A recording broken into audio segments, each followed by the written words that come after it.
औज़ुबिल्लाहि बिस्मिल्लाहिर्रहमानिर्रहीम। स्टूडेंट्स कैसे हैं आप? उम्मीद है आप सब लोग खैरियत से होंगे।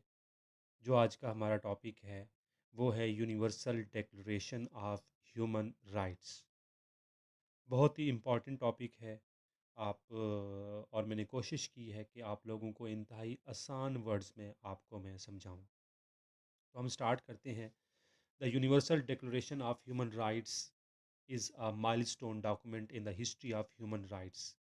Drafted by the representative with the different legal and cultural backgrounds from all regions of the world, the declaration was proclaimed by the United Nations General Assembly. अब इसमें ये देखें कि ये बहुत इम्पॉर्टेंट डॉक्यूमेंट है और इसमें बहुत सारी कंट्रीज़ के ऑलमोस्ट जितनी भी कंट्रीज़ हैं उन सब के रिप्रेजेंटेटिव ने हर कल्चर बैकग्राउंड को देखते हुए, हर रीजन को देखते हुए उसके मुताबिक ये एक universal declaration of human rights का एक ड्राफ्ट तैयार किया। और इसमें ये देखें कि ऑलमोस्ट 500 लैंग्वेजेस में इसकी ट्रांसलेशन हुई है। The UDHR is widely recognized as having inspired and paved the way for the adoption of more than 70 human rights treaties applied today on a permanent basis at the global and regional level। ये देखना इसमें वो जो अहम बात है कि 70 के करीब ह्यूमन राइट्स हैं जो all over the world globally acceptable हैं और हर कंट्री ने all over the world her individual को वो राइट्स देने के पाबंद हैं। लेकिन अगर हम उन राइट्स को देखें तो ऑलमोस्ट 30 के करीब आर्टिकल्स बनते हैं जिसमें ह्यूमन राइट्स को डिस्कस किया गया है। और हम डिस्कस करते हैं वन बाय वन। जो हमारा आर्टिकल नंबर 1 है, ये आप लोगों की आसानी के लिए मैंने ऊपर एक छोटी छोटी सी हेडिंग्स भी दे दी हैं ताकि आपको याद करने में आसानी हो। और जैसे आप उसकी हेडिंग देखेंगे आपको उस आर्टिकल का मेन थीम नज़र आ जाएगा, समझ आ जाएगा। आर्टिकल नंबर 1 है free and equal. All human beings are born free and equal in dignity and rights. They are endowed with reason and conscience and should act towards one another in a spirit of brotherhood।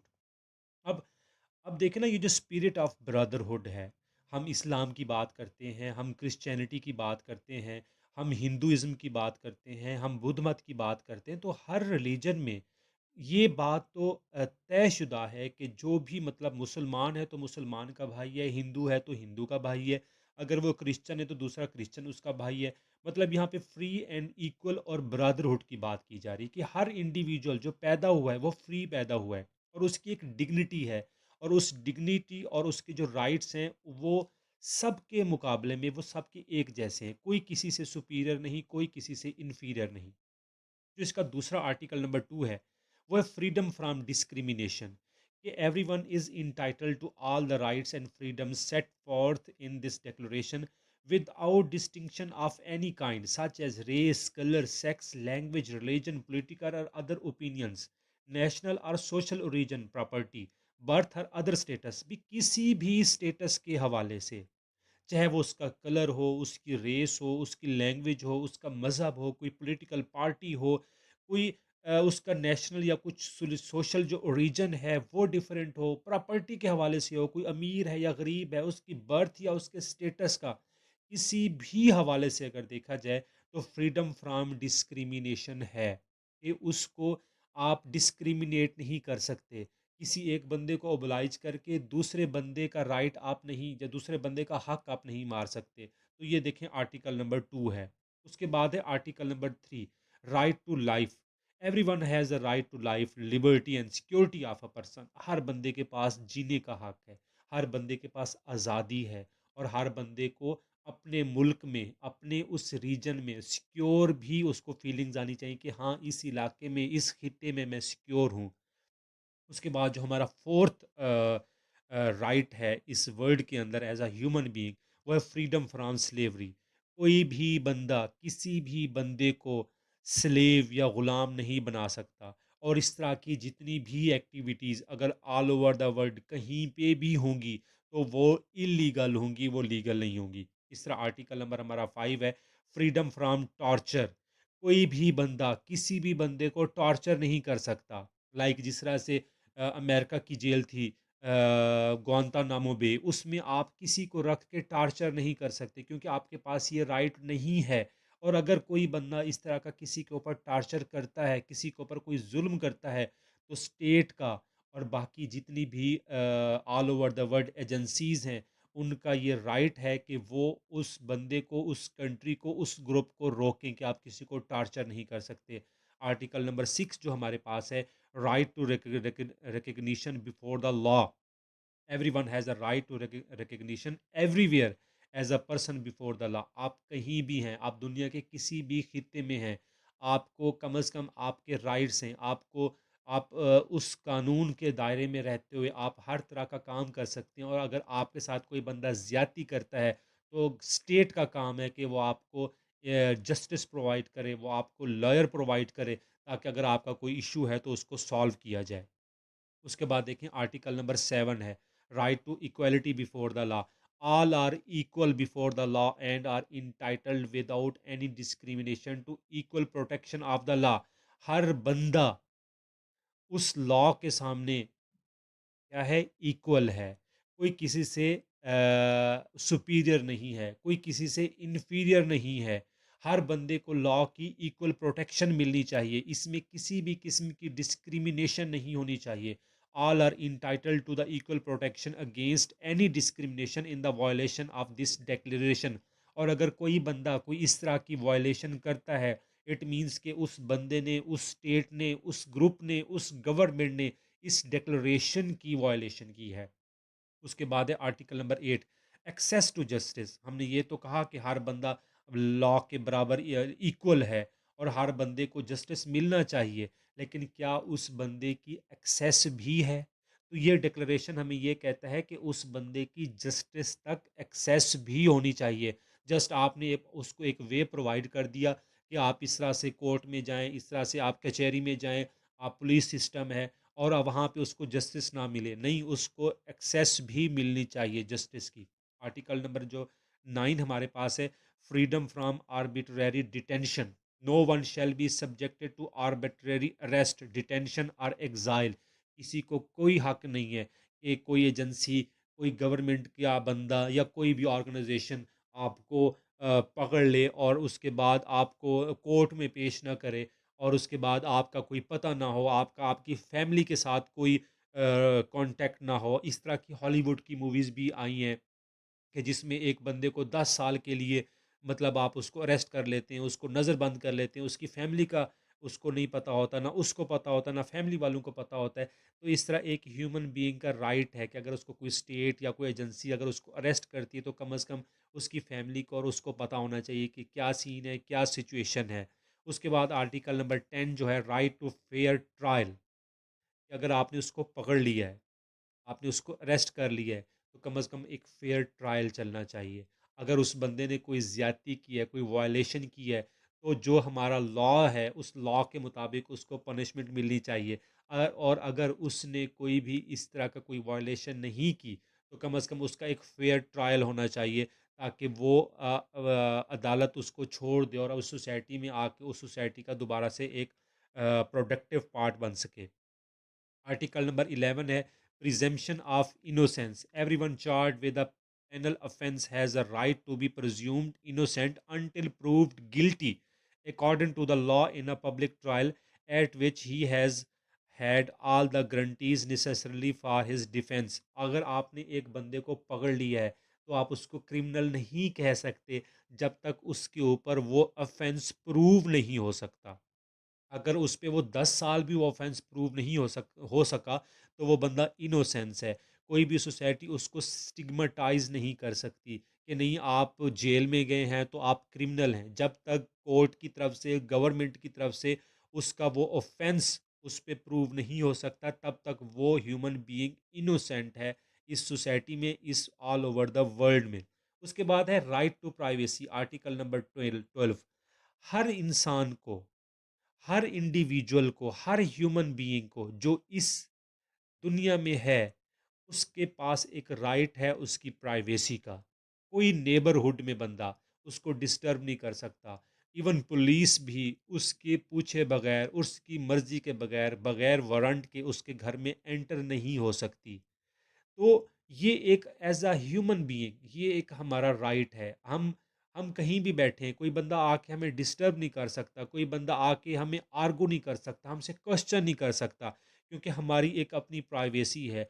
और even हर मज़हब, हर इंसान की privacy का हमें बकायदा से lesson देता है कि हर इंडिविजुअल की एक अपनी पर्सनैलिटी है, हर इंडिविजुअल की अपनी एक प्राइवेसी है, और हमने उसकी उस पर्सनल स्पेस का ख्याल रखना है ताकि वो बंदा मेंटली डिस्टर्ब ना हो। उसके बाद हमारे पास है article number 13, freedom of movement. Everyone has the right to freedom of movement and residence within the borders of each state. Everyone has the right to leave any country including his own and to return to his own country. Freedom of movement है आपके पास, आप अपनी country में freedom है आपको, आप move कर सकते हैं, कहीं भी आप जा सकते हैं। कोई भी आपकी कंट्री के अंदर कोई भी ऐसा पार्ट या ऐसा कोई सिटी नहीं हो सकता जहाँ पे आपको रोक दिया जाए मूव करने के लिए, या आप वैसे आप सैर व तफरीह के लिए जाते हैं, आप इवन अपने मुल्क में को छोड़ के आप किसी दूसरी भी कंट्री में जा सकते हैं लीगल वे में, वहाँ पे आप घूम सकते हैं, फिर सकते हैं, और वापस आप अपनी कंट्री में आ सकते हैं। आर्टिकल नंबर 14 है राइट टू एजिलियम, कि आपको अगर आपकी अपनी कंट्री में आपकी जान को कोई ख़तरा है, आपको लगता है कि मैं यहाँ पे नहीं रह सकता, कोई पॉलिटिकल इश्यूज हो गए हैं, आपने उस तरह से लॉज की वायलेशन नहीं की, पॉलिटिकली अगर आपको डिस्क्रिमिनेट किया जा रहा है, आपको टारगेट किया जा रहा है, कोई जेंडर बेस्ड आपको कोई टारगेट किया जा रहा है, तो आप किसी दूसरी कंट्री में जा सकते हैं, वहाँ पे आपको इज़ाइलियम मिल सकती है, और वो कंट्री आपको प्रोवाइड करते हैं एज अ ह्यूमन बीइंग, ये भी हमारा राइट है। उसके बाद है article number 15, right to nationality. हर बंदा जो इस दुनिया में है, जो जिस स्टेट में रहता है, वो कंट्री उसको नेशनैलिटी देना, उस कंट्री के ऊपर लीगली उस पे फोर्स किया जाता है कि नहीं, ये ह्यूमन बीइंग क्योंकि आपकी कंट्री के अंदर पैदा हुआ है, तो लीगली, कल्चरली उस बंदे का एज अ ह्यूमन बीइंग ये राइट बनता है कि आप उसको एक नेशनैलिटी प्रोवाइड करें, आप उसको आईडी कार्ड दें, उस बंदे की पहचान हो कि हाँ ये बंदा इस कंट्री का है, तो आपके पास नेशनैलिटी का एक हक है। आर्टिकल नंबर 16 है right to marriage and to found a family. अब ये देखें कि इसमें हर मर्द और औरत जब वो अपनी एक ख़ास एज में पहुंचते हैं, वो किसी भी ग्रुप से हों, वो किसी भी रेस से हों, किसी भी नेशनैलिटी से हों, उनके पास एक हक है, एक राइट है कि वो शादी करें और अपनी फैमिली को आप वो चलाएं, और उस फैमिली में भी उनके इक्वल राइट्स होते हैं। इसमें आप ये देखें कि अच्छा, इसमें एक और भी चीज़ है, the family is a natural and fundamental group unit of society and is entitled to the protection by the society and the state.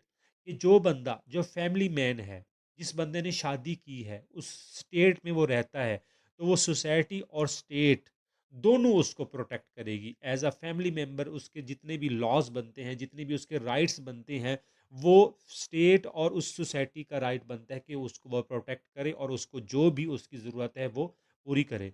आज ये सेकंड पॉइंट देखें, marriage shall be entered into only with the free and full consent of the intending spouses. कि आप किसी से ज़बरदस्ती शादी नहीं कर सकते, शादी करने के लिए दोनों की विलिंगनेस होनी चाहिए। जिस तरह मतलब आम ज़बान में कहते हैं कि दूल्हा दुल्हन राज़ी तो क्या करेगा काज़ी। इसमें हमने दोनों की मर्ज़ी देखनी है, ज़बरदस्ती की शादी नहीं हो सकती। अगर आप किसी इंडिविजुअल की ज़बरदस्ती शादी करते हैं तो इट मीन्स कि एज़ अ ह्यूमन बीइंग आपने उसका जो राइट था वो आपने उससे छीन लिया, और जिस बंदे ने छीना है उसने वायलेशन की है सोसाइटी के और कंट्री की और वर्ल्ड के लॉज की, तो उसको पनिश किया जाएगा। आर्टिकल नंबर 17 है राइट टू ओन प्रॉपर्टी। हर बंदे का राइट है कि वो स्ट्रगल करे, स्ट्रगल करने के बाद वो अपनी प्रॉपर्टी बनाए। हर बंदे का प्रोग्रेस करने का भी राइट है, हर बंदा अपनी प्रॉपर्टी बना सकता है, वो जितनी मेहनत करेगा उतनी ज़्यादा प्रॉपर्टी बनाएगा। स्टेट को कोई राइट नहीं है कि वो उसको रोके, या किसी भी ग्रुप या ऑर्गेनाइजेशन को कोई राइट नहीं है कि वो उसको रोके। आर्टिकल नंबर 18 है फ्रीडम ऑफ रिलीजन और बिलीफ। देखिए हर बंदे का हक है कि उसकी क्या थॉट है, उसकी क्या थिंकिंग है, उसका क्या बिलीफ सिस्टम है, उसके पास फ्रीडम है वो किस कम्युनिटी को, किस पब्लिक ग्रुप को किसको वो फॉलो करना चाहता है, किसकी वो वर्शिप करना चाहता है, किसकी वो उसकी लाइफ की प्रैक्टिसेस क्या हैं। मतलब एक बंदा अगर दरबार पे जाता है, वहाँ पे जाके मांगता है, तो वो उसका एज अ ह्यूमन बीइंग उसका राइट है। एक बंदा बुत की पूजा करता है तो वो कर सकता है। एक बंदा आसमान तारे किसी भी चीज़ को वो अब अगर अपना गॉड एक्सेप्ट करता है, उसकी जो भी रिलीजियस प्रैक्टिसेस हैं, एज अ ह्यूमन बीइंग आपने उनकी उस प्रैक्टिसेस की रिस्पेक्ट करनी है। आपने ये नहीं कहना कि वो किसी खास सेक्ट से है, और क्योंकि हमारी कंट्री में उस सेक्ट के लोग बहुत कम हैं, तो यहाँ पे इसको परमिशन नहीं है। अगर आपकी मुस्लिम कंट्री है और वहाँ पे चर्च है, वहाँ पे अगर मंदिर है, तो आपने उस चीज़ को रिस्पेक्ट देनी है कि नहीं, ये उसका अपना बिलीफ सिस्टम है, उसकी अपनी प्रैक्टिसेस हैं, उसका एज अ ह्यूमन बीइंग ये उसका राइट बनता है कि उसको फ्रीडम दी जाए अपने रिलीजन में और अपने बिलीफ सिस्टम में। आर्टिकल नंबर 19 है फ्रीडम ऑफ एक्सप्रेशन। हर बंदा, हर ह्यूमन बीइंग किसी भी सोशल मीडिया के थ्रू या एज अ मतलब रिटन बुक्स के थ्रू, आर्टिकल्स के थ्रू, उसकी जो अपनी ओपिनियन है इस सोसाइटी के हवाले से, किसी भी पॉलिटिकल ग्रुप के हवाले से, किसी भी ऑर्गेनाइजेशन के हवाले से, किसी भी कंट्री के हवाले से, मतलब वो अपनी एक उसके पास एक फ्रीडम ऑफ एक्सप्रेशन है। मतलब ये नहीं करना कि आपने एक अब्यूजिव लैंग्वेज यूज़ करनी है, बल्कि आपने आर्गू करना है, आपने अपनी ओपिनियन देनी है। और हर बंदे के पास ये राइट है। आप किसी भी बंदे को नहीं रोक सकते कि भाई आपने ये चीज़ नहीं बोलनी, आपने इस तरह से नहीं बोलना। उसकी ओपिनियन है, उसका अपना थिंकिंग लेवल है, उसकी अपनी थॉट्स हैं और वो उसको एक्सप्रेस कर सकता है, उसके पास फ्रीडम है। उसके बाद है freedom of assembly, article number 20। Everyone has the right to freedom of peaceful assembly and association. No one may be compelled to belong to an association. आप किसी को फोर्स नहीं कर सकते कि भाई तू हमारे साथ जुड़ जा, तू हमें ज्वाइन कर ले। वो बंदा जिसको भी ज्वाइन करना चाहे उसकी अपनी मर्जी है, उसको फ्रीडम दी है। वो बाय बर्थ वो एक फ्री मैन, फ्री वुमेन के तौर पे, फ्री इंडिविजुअल के तौर पे वो आया है। जो उसकी इर्द गिर्द सोसाइटी है, उसने उससे जो लर्न किया है, उसकी जिस ग्रुप के साथ, जिस बिलीफ सिस्टम के साथ अटैचमेंट है, वो जिनके साथ रहना चाहता है उसको रहने की परमिशन है। उसके बाद आर्टिकल नंबर 21 है right to partake in public affairs. कि हर बंदा, ये ज़रूरी नहीं है कि एक बंदे के पास प्रॉपर्टी है, एक बंदे बंदे के पास फाइनेंस है, तो वही मंत्री, एमएनए, एमपीए बन सकता है। नहीं, हर बंदे का, हर इंडिविजुअल का एक राइट है कि वो किसी भी पब्लिक सर्विस ऑफिस को ज्वाइन कर सकता है अपने मुल्क के अंदर। इवन दूसरे कंट्रीज़ में जाके भी जब उसको नेशनैलिटी मिलती है, वो वहाँ पे भी पब्लिक अफेयर्स के किसी भी ऑफिस को ज्वाइन कर सकता है। वो उस मुल्क का प्रेसिडेंट भी बन सकता है। उसके पास एक राइट है क्योंकि वो एक इंडिविजुअल है। This shall be expressed in periodic and genuine elections which shall be by universal and equal suffrage and shall be held by the secret vote or by equivalent free voting procedure। Voting का procedure होना है, उस बंदे के पास right है, वो वहाँ पे कोई भी सर्वे अपनी सर्विसेज को वो दे सकता है पब्लिक के लिए। आर्टिकल नंबर 22 है right to social security. Everyone as a member of society has a right to social security and is entitled to realization through the national effort and international cooperation and in accordance with the organization and resources of each state।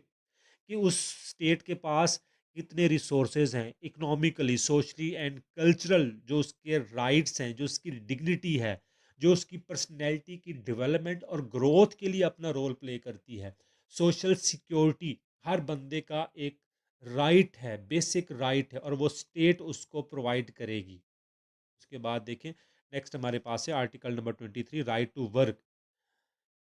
यहाँ पे भी state की responsibility है कि वो उस individual को ऐसी अपॉर्चुनिटीज़ प्रोवाइड करे कि वो एक अच्छा रोज़गार तलाश कर सके, उसको अच्छा रोज़गार मिले, वो उसकी एक अच्छी इनकम हो, ताकि उस सोसाइटी के अंदर जो एक स्टैंडर्ड ऑफ लिविंग है वो उसको मेंटेन कर सके। अपनी फैमिली के लिए वो शेल्टर अपनी फैमिली को प्रोवाइड कर सके, अपनी फैमिली के लिए वो अच्छा खाना प्रोवाइड कर सके।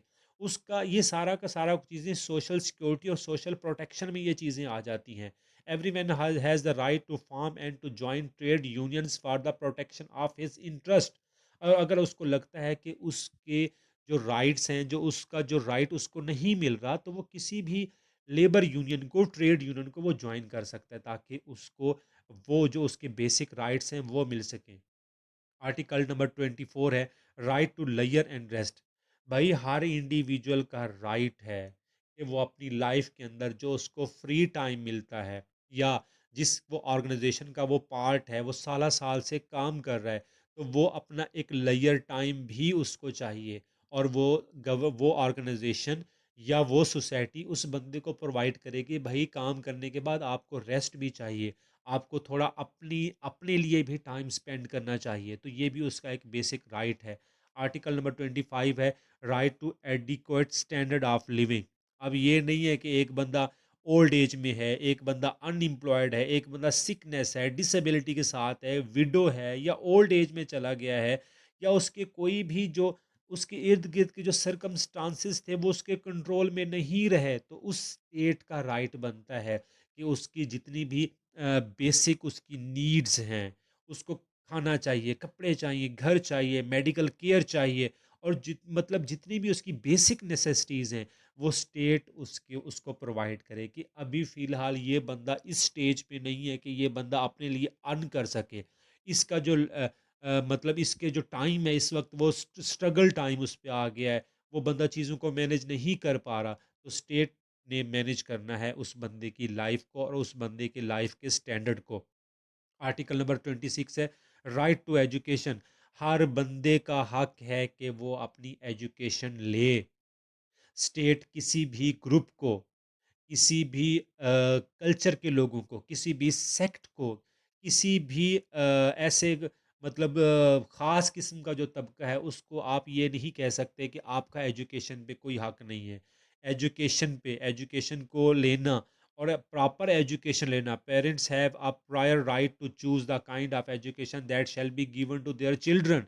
इवन ना सिर्फ उस बच्चे का हक है, बल्कि उन पेरेंट्स का भी राइट है कि वो खुद से भी डिसाइड करें कि उनके बच्चे को किस तरह की एजुकेशन मिलनी चाहिए, कैसी मिलनी चाहिए, ताकि अपनी फ्यूचर लाइफ में वो एक प्रोडक्टिव पार्ट बन सकें, इस सोसाइटी का अपना पॉजिटिव रोल प्ले कर सकें।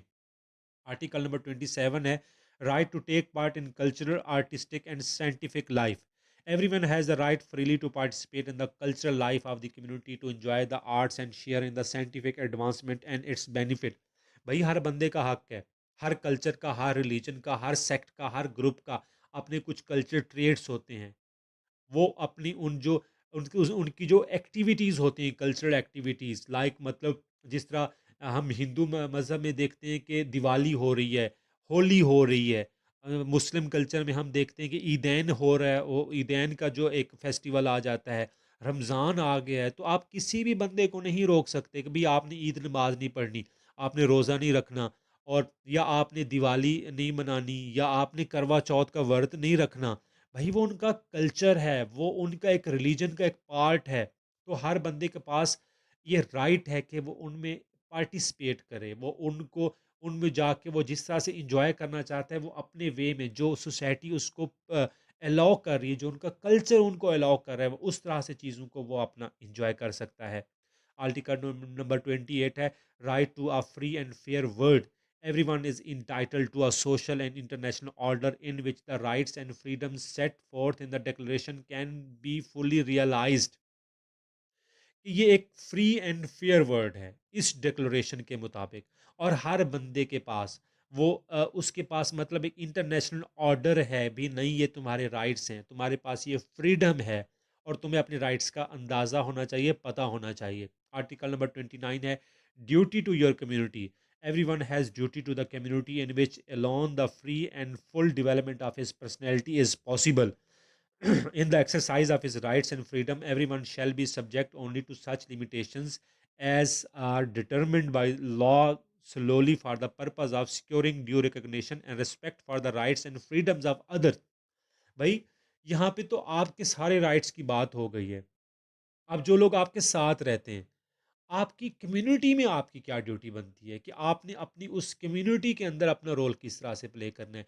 आपने कोई इस तरह का काम नहीं करना कि आपकी कम्युनिटी को एक स्टिग्मेटाइज कर दिया जाए, आपकी कम्युनिटी को आइसोलेट कर दिया जाए।